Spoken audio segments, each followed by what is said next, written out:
Ola, que tal, como están? Abrimos un día máis o Faladoiro, facémolo como sempre, con saúdos a todos os que nos seguen a través de Correo Televisión, a través do canal 27 Barbanza e a través de Radio Obradoiro. Como se esperaba, o Goberno aprobou hoxe unha serie de medidas para paliar o drama dos desafiuzamentos. Haberá un fondo social de vivendas que agora están nas mans dos bancos que poderán ser alugadas por persoas sen fogar e os colectivos máis vulnerables terán unha marcha de 2 anos nos que poderán seguir na súa casa. Falaremos, por suposto, desas medidas cas que se intenta responder a un auténtico clamor social e tamén da riada de reaccións á folga xeral de onte, todo en vésperas de que se constitúa o Parlamento Galego da 9ª legislatura nunha sesión que por razóns de idade vai estar presidida por Xosé Manuel Beiras. Hoxe sentan a mesa do Faladoiro a profesora da Universidade de Compostela, María Bastida. Que tal, María? Hola, benvida un día máis.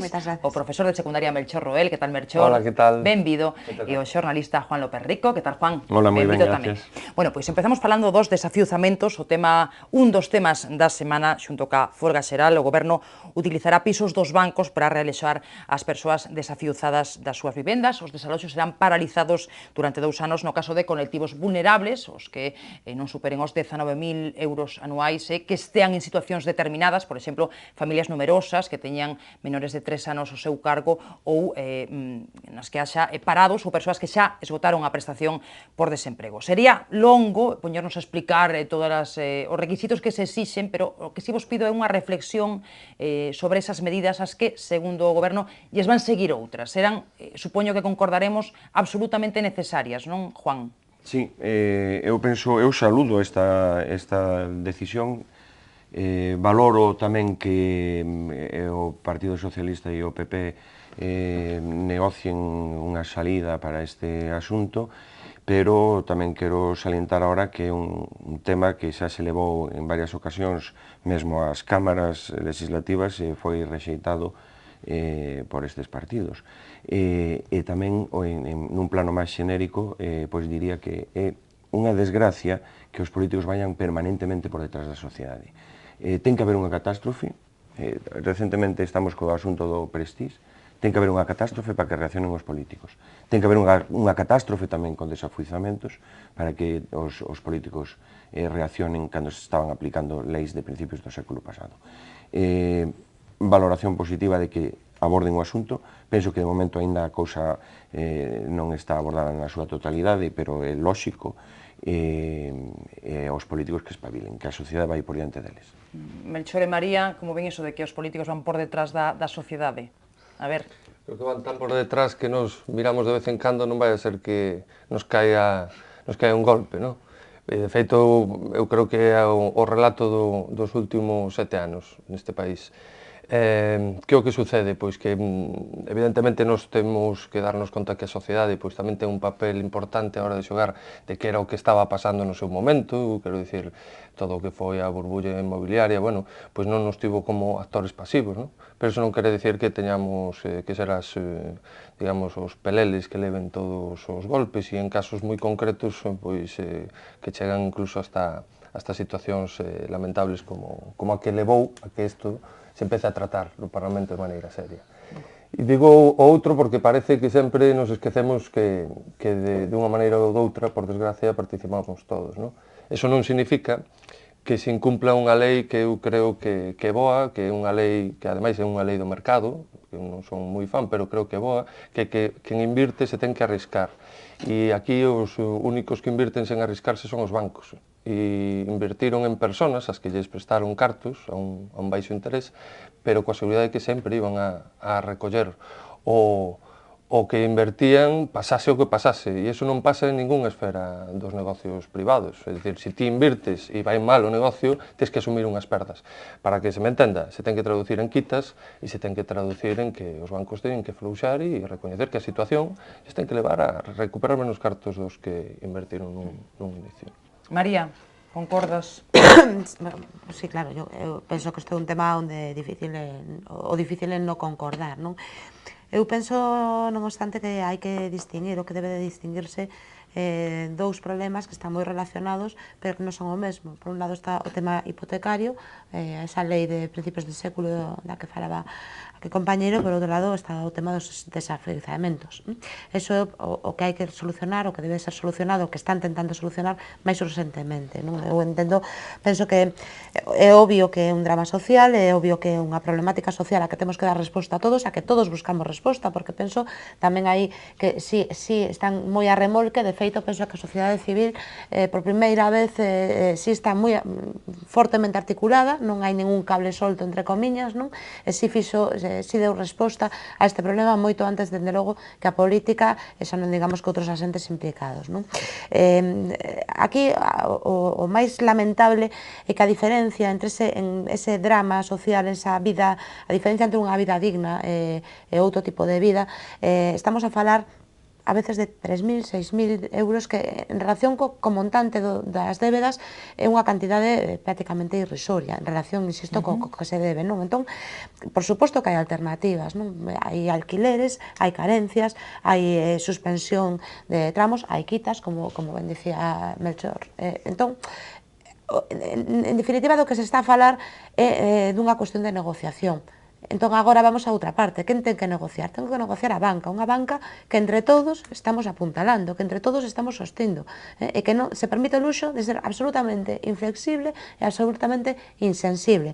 De feito, hoxe pola mañán eu atopei unha carta redactada por 3 dos grandes grupos bancarios pedindo que non se lexisle, que non se fagan manobras demagóxicas. O sea, aínda neste caso, co esforzo, co clamor social, co drama social, coa problemática, con ese esforzo dos dous partidos que representan a maioría da sociedade e outros que están impulsando tamén, aportando ideas enriba da mesa, aínda con todo isto se permiten o uso de decir, oiga, que nós estamos aquí, queremos cobrar. O sea, penso que isto hai que cortalo xa, e penso que hai que esperar a ver o decreto, non? Hai que esperar a ver as medidas en concreto. As que se avanzan, en principio, non parecen malas, pero, bueno, hai que esperar para valorar. Falaba Juan de formacións que se presentarán iniciativas nas Cortes, non? E hoxe, precisamente, o voceiro do BNG, por exemplo, o voceiro de CIU no Congreso, falaban de outras medidas, a dación en pagamento, non? Falaba Guillerme Vázquez, que para ele é imprescindible, bueno, ahora me comentades. O leasing social, non? Do que falaba Durán Illeida, non? Pois que a persoa que non pode pagar, pois esa vivenda pasa ao banco, lle sigue pagando uns cartos, sigue vivindo aí, e logo pode ter opción a remercar ese piso, non? Bueno, non sei que vos parecen eso que propoñen estas formacións minoritarias e o reproche que lle fan os grandes partidos, non? Actuades agora cando nos levamos moito tempo pedíndovos que se tomara medidas. Hai cuestións que se poden debater, cuestións puntuais, non? Como, por exemplo, a distinta valoración do inmoble cando se fai a hipoteca que cando se executa esa hipoteca, que se valora distinto, sempre perdendo, lóxicamente, bueno, lóxicamente non, pero lóxicamente nesta situación, perdendo o cidadán frente aos bancos. A actitude dos bancos é absolutamente deplorable, é insultante a razón e a inteligencia, e unha proba de que o están facendo por obriga, porque se poideran, estou convencido que aínda farían máis desafiuzamentos, son uns desalmados, é que o goberno fixo un código de boa conducta que aos 2 meses tuvo que empezar xa con un decreto que se vai debatir no Parlamento. Vai haber que obrigar aos bancos a que teñan alma. Melchor e María.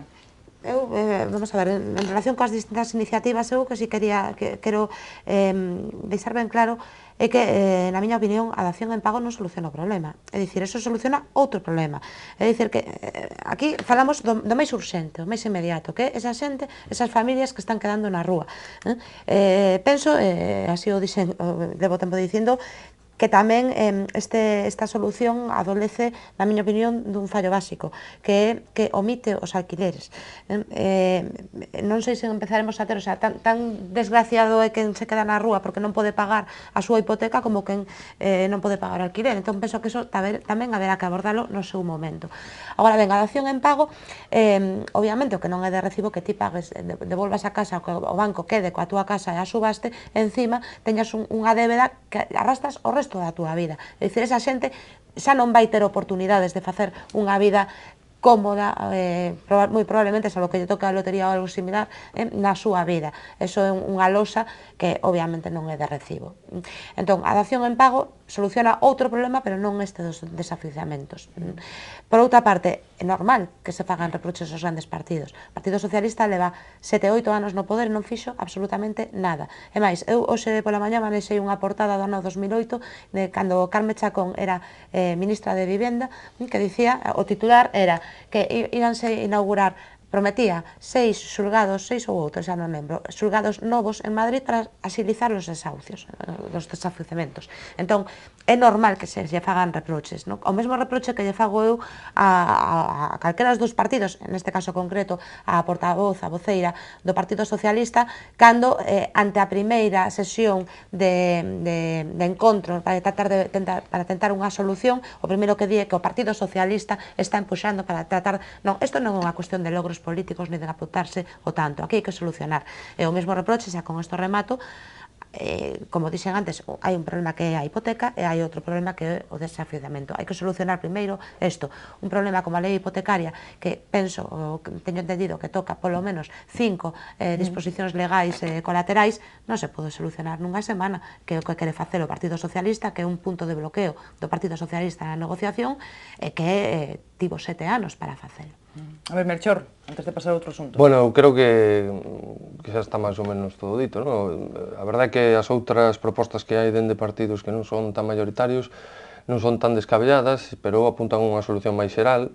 Ten razón María cando dice que o da dación en pago non soluciona os desafiuzamentos, porque de feito seguiría habendo desafiuzamentos, pero sí que cambiaría unhas reglas do xogo que están pervertidas dende orixe no momento no que nin sequera nun estado de libre mercado pois unha persona ten dereito a equivocarse e volver a empezar de novo, porque esas débedas non é que lle arruinen a vida, que lle arruinan a vida aos fillos, é dicir, a legislación española permite pasar a débeda ás seguintes xeracións, e todos nos lembramos cando salían estas hipotecas que terminaban de pagar os fillos, tal.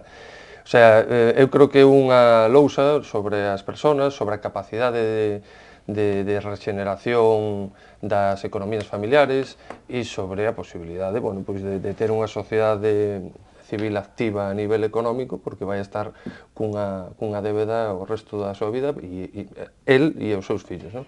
Entón, eu o que creo é, solo comentar isto, que o problema conforme os grandes partidos é que os dous mantiveron a mesma actitude perante este mesmo problema.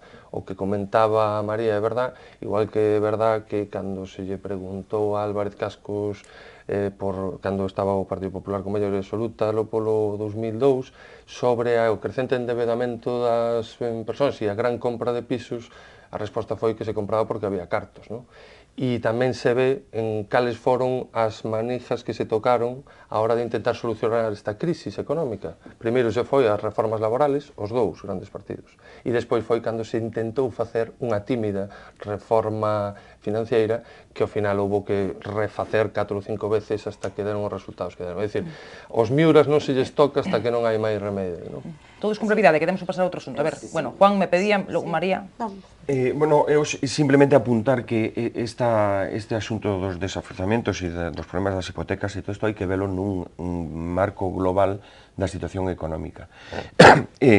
Estou absolutamente convencido que tampouco se vai resolver o asunto, vaise limitar probablemente as situacións máis dolorosas, pero non se vai resolver o asunto porque o asunto vaise resolver con un cambio xeral de política económica, que quizá abordaremos despois cando falemos da folga, pero isto, bueno, vai ser un parche que vai solucionar moitos problemas puntuais, pero isto non resolve o asunto. María.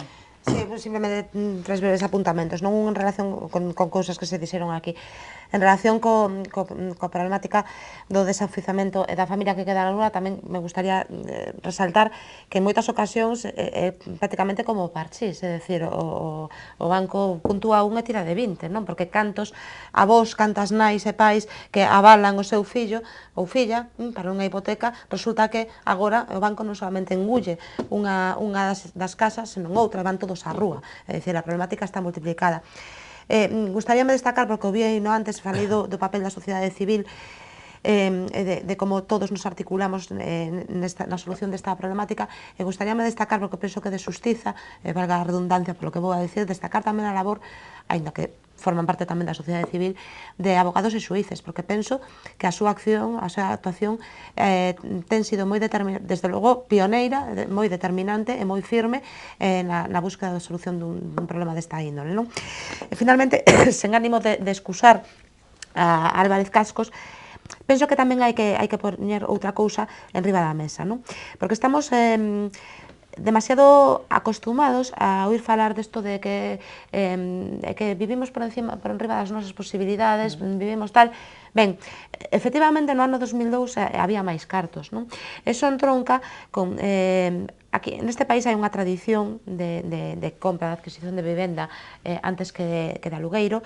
É unha fórmula de ahorro, de aforro para moitas familias, sobre todo pensando na xubilación, eso tamén hai que consideralo, pero es que finalmente había moitas persoas, moitas familias que naquel momento, en moitos outros posteriores, si tiñan cartos, si sensatamente, si racionalmente podían acometerlo en endeudamento, a hipoteca neste caso, e que viran disminuídos en boa medida os seus ingresos e na maior parte dos casos quedaron sen traballo.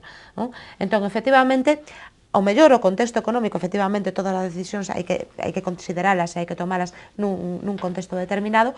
Efectivamente, o contexto do ano 2002, o contexto do boom inmobiliario, eu non falo da burbulla da construción, falo da de adquisición. E non falo desas familias que ten unha, dúas, tres hipotecas, porque esas non son as que quedan sen a casa principal, que é o que te deixan na rúa. Si había moitas familias que podían sensata, racionalmente, e as súas ratios en riba da mesa endebedarse, e que lamentablemente agora, por eso, por perda de emprego, por disminución de ingresos, non poden acometer a deuda. Entón, eu simplemente ligo esas tres cousas. O boom da adquisición vai para ello o boom da construción e o boom do crédito barato, dos cartos baratos. De feito, todas as entidades financeiras que xurdiron en esa época xurdiron porque era un negocio prestar cartos en España. E se era un negocio era porque che daban máis cun precio moi barato, pero que evidentemente a largo plazo, eso saben os nosos maiores, quero dicir que eran ao mellor os primeiros que se resistían non só a meterse un piso, sino cambiar de coche, sabe? Porque pensan a largo plazo, pois foi o que non fixeron os partidos políticos. Non pensar a largo plazo que é unha das, eu creo que das características ou das cualidades que se debe de exixir. Bueno, pois deste asunto seguiremos, por suposto, falando nesta mesa. Outra cuestión que temos que comentar, reaccións á folga xeral de onte.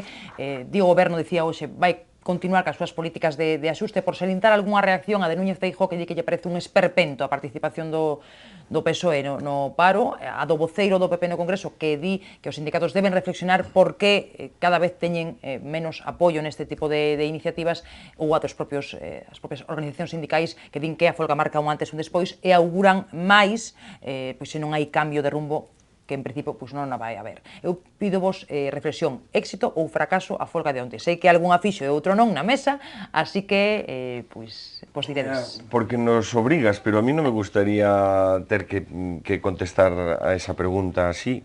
Que é a que se fai sempre, despois de algo así, non? Claro, pero é que é unha pregunta trampa, é unha pregunta falsa, é unha pregunta condicionante. Cal é o éxito? Pois a túa impresión persoal, Juan. A miña impresión persoal é que cada vez que se convoca unha folga hai un ataque ao dereito de folga, hai un ataque aos sindicatos e hai un ataque á negociación colectiva, que me parece que é o máis importante desde un punto de vista xenérico, depois xa entraremos se queredes en materia, pero me parece que é o importante resaltar agora.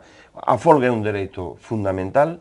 A democracia non se basea exclusivamente en votar cada 4 anos e depois estar calaos durante 4 anos, senón que a sociedade nunha democracia participativa ten que facer folgas, ten que estar en un debate como estamos aquí ahora, ou temos que ir a unha manifestación, ou temos que estar permanentemente nun xogo dialéctico co goberno que eleximos para que o país seña mellor administrado. Os sindicatos son demonizados permanentemente.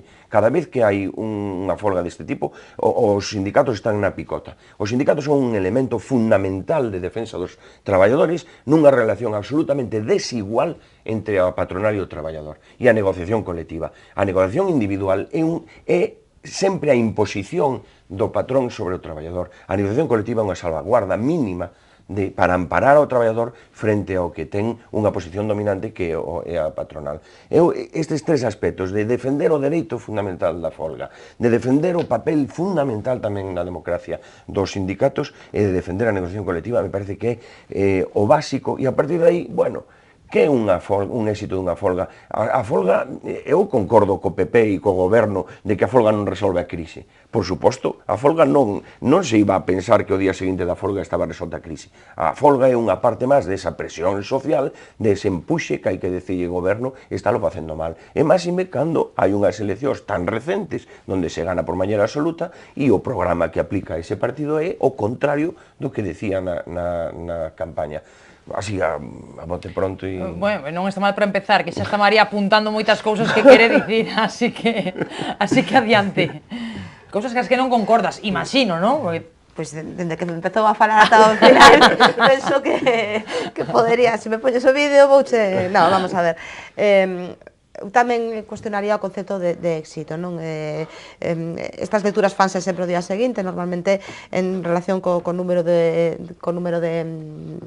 concorrentes, e sempre, bueno, cando se ostila me parece que o máis disparatado que vin eu foi entre 35.000 e 1 millón, o sea, penso que será porque nos vamos, entón, obviamente, pois non como xornalistas se viviu moitas desas guerras de cifras, non podemos falar seriamente. Non quero entrar nelas. Vamos a ver, eu penso que a folga non, polo que vin, polo que poden ler. Penso que o que foi a folga xeral non foi demasiado seguida, o máis optimista dos titulares penso que era apoio discreto, o seguimento discreto, era algo así, o que sí foi un éxito, non sei se rotundo non, pero desde logo un éxito foi a manifestación, non? Iso é unha obviedade que, vamos, hai que estar moi cego para non velo. Se como éxito da folga consideramos non estas banalidades ou estas cifras e non conseguir cambiar cousas, pois penso que a resposta de Rajoy hoxe foi suficientemente rotunda. Non quero dicir con isto que este de acordo ou non, simplemente digo que se trataban de paralizar algo, pois obviamente non o conseguiron, e encima onte pola noite Oli Rehn deu un espaldarazo tamén nesa dirección, non? Entón, penso que non.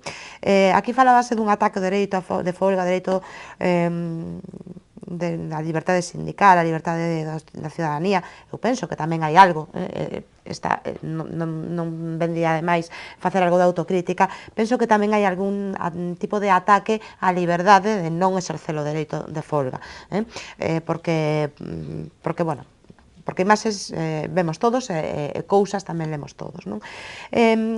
O feito de que a folga sexa máis ou menos seguida e a manifestación máis ou menos seguida tamén, penso que responde... A ver, razóns para manifestarse, queixarse, por suposto que temos todos. Agora, formas de canalizar ese descontento, ese disgusto tamén hai moitas, non? Esta fórmula da folga que termina perxudicando a todos, porque eu cansome de repetir que a situación, a ver, todo ou prácticamente todo está vinculado ao crecemento ou Produto Interior Bruto, como queirades ver, non? Entón, nunha situación de tanta vulnerabilidade deste indicador, calquera cousa que repercuta nun maior descenso dese PIB é mala para todos nós.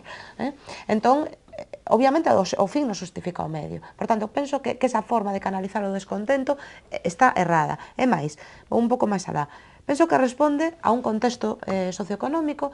Se a lei hipotecaria é de principio de siglo, a folga xeral non sei de cando é. É dicir, cando estábamos con grandes grupos industriais, nunha economía altamente productiva, intensiva en mano de obra, nese contexto sí ten sentido unha folga. Agora ben, pero no século XXI, onde os grupos industriais cada vez son menores, onde o peso da economía productiva de mano de obra directa tamén é menor, penso que hai que buscar outras formas de canalizar o descontento, non? E desde logo fórmulas menos coactivas, ou abrir a porta a fórmulas menos coactivas, se queres concedo, por todos os bandos, tanto os que queren traballar como os que non. Finalmente, preguntabas polas reaccións pola demonización, falabas ti da demonización dos sindicatos. Home, normal. Os sindicatos que foron absolutamente pasivos, inactivos, durante 7 anos, cómplices de certas medidas, de determinadas cuestións que nos levaron á situación actual, que a única folga que fan con o señor Zapatero é unha cousa de chiste, caramba, é normal que esas incongruencias, esas incoherencias a población as percibe. En esta época non se traga nada. O señor Méndez era o vicepresidente económico impectore do señor Zapatero, eso sabía todo o mundo. E ao mesmo digo por parte do Partido Socialista, a mesma complicidade. Vou máis alá. A poboación, a ciudadanía, está pedindo coherencia, está pedindo consistencia. Entón, o que non pode un partido político é posicionarse en contra, porque esta folga non nos olvidemos, vai contra recortes, etcétera, etcétera, pero tamén contra un marco legal, contra un texto moi concreto que é a reforma laboral, do mesmo xeito que a anterior, convocada en 8 meses, penso que nunca se veu eso en ningún país de Europa, salvo Grecia, pero bueno, volvo ao que quería dicir. E rematamos. O marco legal, o que non pode o Partido Socialista é queixarse, sair á rúa e posicionarse nesta folga contra ese tal e logo facer uso e abuso dese mismo marco legal nos seus expedientes de regulación de emprego. De igual xeito que certos medios de comunicación conocidos por todos que tamén levaban a bandeira en contra do texto, en contra do marco e, por suposto, apoiando este tipo de iniciativas, e todos sabemos o que pasou a semana pasada. Entón, penso que hai que ter un pouco de coherencia e un moito de memoria. A ver, Juan quererá responder, pero teño que esperar a reflexión de Melchor. Eu sobre dúas cousas, non... Despois che falo sobre o do éxito ou non, pero sobre a antigüedade de fórmulas de protesta como a folga, non nos plantexaremos o mismo sobre o voto femenino, espero. Ou sobre a mesma democracia, que é bastante antigua. Non digo que sea antigua, digo que non responde á situación, ao contexto socioeconómico actual. Bueno, pero vamos a ver, o voto femenino sí responde. O problema, bueno, eso seguro que tamén haberá xente que opine, e eu creo que é lícito, porque estamos en democracia e se pode opinar de todo. Eu digo que non as dúas cousas, eu creo que as dúas cousas, ou estar contempladas como dereitos fundamentales, teñen o mesmo valor, e non é unha carreira de quen ten o ouro e quen ten a plata, son dereitos fundamentales e como tales non se trata de si son máis ou menos adecuados á modernidade. Non só penso que hai que actualizalo, é o único que digo. Sí, no, pero eu creo que actualizar... É moito máis moderna de Italia, perdón que te interrumpa, de Italia, de 4 horas pola mañán para uns de servizos, 4 horas, claro, é moito máis moderna, e non paraliza o país nen que pero non, pero a legislación non impide facer unha de 24 horas, en Italia tampouco, quero dicir, pois sempre que se fala de eso, se fala de reformas de... Sí, son os que deciden facelo, claro. No, que pensaba que se podía sacar das túas palabras que había que reformar a lei de folga. Houve unha época que sí que... Eu creo que, sobre todo para garantizar o seu exercemento, en moitos casos, porque se é verdad que hai que garantir as dúas cousas, é verdad que alguén cando se lle conculca o seu dereito a traballar pode denunciar a policía, pero a persona que se conculca o seu dereito a ir a folga, o máis seguro que perde o traballo por moito que denuncie a policía, non? E iso sí que é un drama, e máis nesta situación, e iso sí que é impepinable, e non creo que ninguén pode dicir o contrario. Entonces eu creo que sí que houve unha época na que se estivo a punto de reformar, e eu creo que iba por ese camiño, non? Para asegurar unha compatibilidade de dereitos, etc. Bueno, eso sobre esa parte, sobre a parte do antigo, ou digamos de como estrategia válida ou non válida, eu creo que sigue sendo válida. Outra cousa que se considera adecuada ou non, e eu che entendín mal, por lo tanto. Ou te quedou mal, tamén pode ser. No. O segundo punto que é o do se é éxito ou non, eu creo que comparto o que dice Rico, pois que non se pode evaluar por números, porque iso é algo que se ten que ver a posteriori, non? Dende logo, o éxito estaría en que realmente se conseguira o que se pedía. E eu creo que o máis abaixo... No, tamén o dixo el, tamén o dixo el, que dixo que ao mellor non sei que esta consecución, que non lle gustaba falar de éxito ou non, por esta cuestión, non? Porque ao final hai que ver se realmente ten unha resonancia, non? No que a política do goberno, que eu creo que máis que na política do goberno, creo que a parte máis sustancial, tamén a dixo Rico, é a da negociación colectiva. E é pola que se pasou por enriba un pouco por parte de todos, pero sobre todo os medios de comunicación, que por moitos titulares que fagan, incluso os máis proclives ou non, siguen sendo medios de comunicación, igual que os sindicatos teñen os seus intereses. Os sindicatos teñen intereses que son a defensa dos traballadores e os periódicos, pois vender periódicos, como é lógico e normal. Entonces eu creo que se pode facer unha valoración positiva fora dos medios de comunicación se se ten en conta que se deu cauce a un malestar do que eu creo que o goberno ben faría en tomar nota. E o digo por dúas cousas, porque eses malestares desencauzados son malos, porque sempre é mellor ten alguén para sentarse na mesa e falar delo, e segundo, porque eu creo que non se trata de un ariete político contra un partido, sino contra unha forma de entender a sociedade e unha forma de entender as relacións laborais. E aí é onde entro na negociación colectiva e o que falaba Rico, que é o máis importante desta última reforma laboral, que desfai a negociación colectiva para baixo. É dicir, agora é na empresa onde se negocian as condicións quizáis máis importantes, dereitos dos traballadores máis importantes, e iso deixa desprotegidos os traballadores por unha cuestión simplemente de equilibrio de forzas. O que contrata escolle e o que contratado non pode escoller, por tanto, dificilmente pode facer valer os seus intereses. Bueno, eu sinto cortar o debate, pero No, como todo normal. medio de comunicación vivimos da publicidade, temoslle moito cariño, moita estima. Como ten que ser. A volta respondedes a todo o que queirades apuntar, así que nada, nuns minutos seguimos analizando a xornada de folga xeral de onte, a reforma laboral, bueno, e todo o que queirades.